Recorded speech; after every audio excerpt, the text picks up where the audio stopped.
feliz conversar com a nossa Sônia Blota, que nos traz as novidades do dia. Muito bom dia, Sônia. Tudo bom, Cláudio? Um ótimo dia para você, para a Thaís, para todos que nos acompanham aqui no Jornal Gente nesta quinta-feira. Olha, eu quero destacar para vocês, os horrores da guerra que acontece no Oriente Médio. Esses horrores continuam e enquanto grandes interesses políticos são negociados, a indústria armamentista, como vocês sabem, ganha fortunas, líderes atrás de popularidade e há muita morte e destruição ao redor. Mas hoje, especificamente, o que eu quero trazer para vocês é uma parte dessa tragédia que não é tão divulgada pelos meios de comunicação e está impressa em alguns relatórios. E isso também faz aumentar o drama humanitário.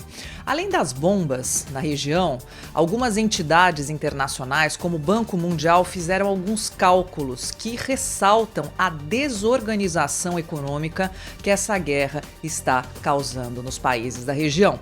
Em Israel, por exemplo, a economia encolheu 2% em relação ao último trimestre. Boa parte do PIB israelense vem do setor de tecnologia e milhares de trabalhadores do setor e fundadores de empresas foram obrigados a deixar seus negócios para lutar na guerra.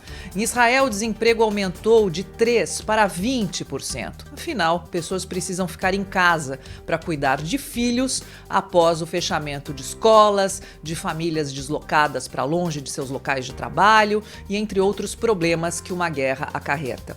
O setor de agricultura e construção israelense dependem de mão de obra estrangeira, principalmente da mão de obra palestina. E com o impedimento de palestinos em território inimigo, esses setores estão sendo duramente afetados. Só um exemplo, no setor de alimentos, mais de 2 bilhões de reais em frutas maduras estão nas árvores porque ainda não foram colhidas. E se essa situação continuar, isso pode significar a falência de produtores. A situação no turismo é outro grande prejuízo.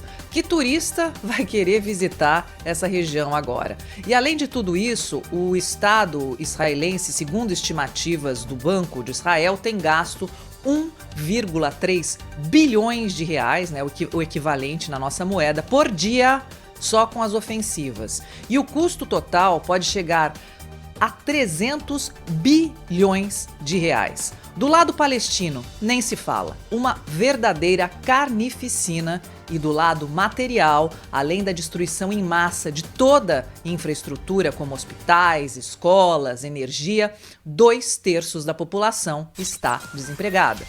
Muitos palestinos dependiam do trabalho em Israel para o sustento de suas famílias, e isso agora acabou.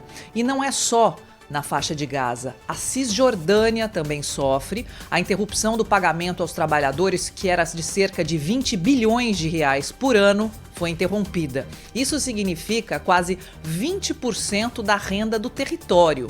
Fora isso, a produção e o comércio locais estão bloqueados. E o problema não fica somente restrito a quem está brigando. Israel e Palestina, países como Egito, Líbano e Jordânia também são duramente afetados. Esses países têm sua economia fortemente dependente do turismo e do comércio. E os turistas também não querem saber de visitar o entorno da guerra. A ONU tem estimativas que mostram que em apenas 3 meses de conflito, 51 bilhões de reais foram perdidos. Ou 3% do PIB, 2/3 do PIB desses países. São cálculos que apontam que 230 mil pessoas devem cair na pobreza em Egito, Jordânia e Líbano por causa da guerra entre Israel e o Hamas. Gente, tragédia puxa tragédia e o que a gente não vê é vencedor. Não tem vencedor em nenhum lado do conflito. É só ganância em cima de mais uma tragédia humanitária que entra para um triste capítulo da história.